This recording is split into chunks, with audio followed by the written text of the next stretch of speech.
Shalom bagi kita semua, jemaat yang terkasih di dalam Yesus Kristus. Selamat melanjutkan aktivitas kita pada pagi hari ini. Untuk itu, mari kita bersekutu untuk mendengarkan kebenaran firman Tuhan. Dan sebelumnya, mari kita bersatu di dalam doa. Terima kasih Tuhan untuk penyertaan-Mu yang kami rasakan di pagi yang cerah ini. Engkau masih memberkati kami dari hari ke hari, hingga kami boleh melakukan aktivitas kami dengan sukacita. Sebentar kami akan mendengarkan firman-Mu ya Tuhan. Berbicara Engkau di tengah-tengah persekutuan kami, sebab kami telah siap untuk mendengar. Di dalam Yesus Kristus kami berdoa dan mengucap syukur. Amin.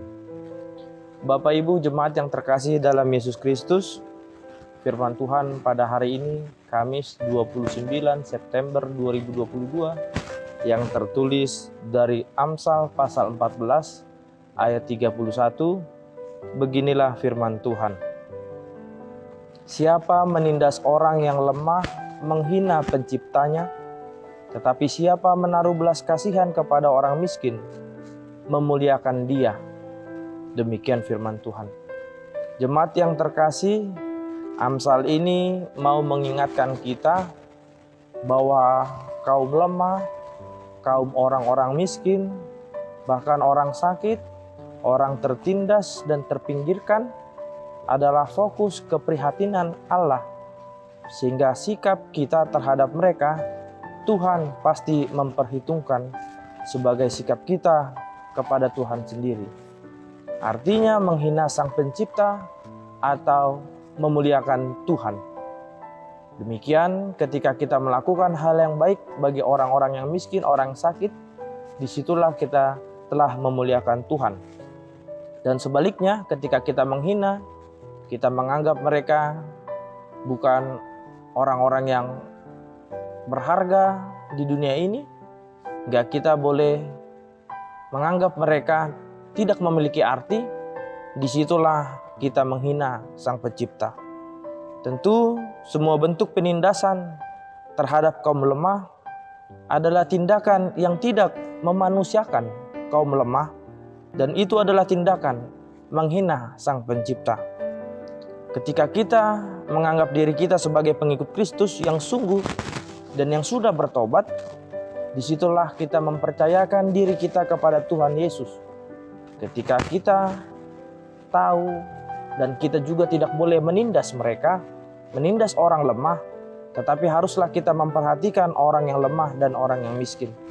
Di sini Allah memberitakan kita agar kita mengasihi Allah dengan segenap hati dan mengasihi sesama manusia seperti diri kita sendiri tanpa membedakan status sosial. Kalau kita tidak melakukan perintah itu, maka kita menghina Allah Pencipta dan kita tidak memuliakannya. Padahal kita sebagai orang percaya yang diciptakan Allah wajib untuk memuliakan Allah. Jemaat yang terkasih, tentu kita akan berbahagia kalau kita memuliakan Allah Sang Pencipta dengan memperhatikan orang yang lemah, memperhatikan orang miskin. Yakinlah berkat Tuhan tidak akan terhalang melimpah atas diri kita ketika kita mengasihi Allah dan mengasihi sesama kita. Roh Kudus yang tinggal, diam, dan tetap dalam kita pasti mencurahkan kasih Allah dalam hati kita. Dan Roh Kudus juga memampukan kita untuk melakukan setiap perintahnya, untuk memperhatikan orang yang lemah, orang miskin, orang yang terpinggir, dan kita akan merasakan sukacita penuh di tengah-tengah kehidupan kita. Untuk itu, mari kita mengikuti pimpinan dari Roh Kudus, karena Roh Kudus akan membuat kita bertemu atau berpapasan dengan orang-orang yang lemah, orang-orang yang miskin, yang harus kita perhatikan dan kita tolong sesuai dengan apa yang ada pada kita. Artinya Roh Kudus memperhadapkan kita dengan orang-orang yang butuh pertolongan, dan disitulah peran kita untuk menjadi dampak positif bagi mereka. Marilah kita semakin peka, semakin tanggap untuk mengikuti pimpinan Roh Kudus tersebut, agar kita semakin memperhatikan orang yang lemah dan orang yang miskin, karena kita selalu bertemu dengan mereka. Untuk itu, mari kita sama-sama menjadi berkat bagi orang yang miskin, orang lemah, orang yang terpinggirkan, agar kita semakin dipelihara Allah. Amin. Kita berdoa. Bapa yang baik yang kami kenal dalam Yesus Kristus, terima kasih Tuhan untuk berkat yang Kau berikan kepada kami. Engkau masih memberikan kami hari yang sangat berharga, di mana firman-Mu mengajak kepada kami ya Tuhan, agar kami semakin peka, semakin tanggap memperhatikan setiap orang-orang di sekeliling kami. Ketika mereka diperhadapkan oleh kesusahan, diperhadapkan oleh sakit penyakit, biarlah Roh Kudus-Mu memampukan kami untuk dapat membantu dan memanusiakan mereka ya Bapa.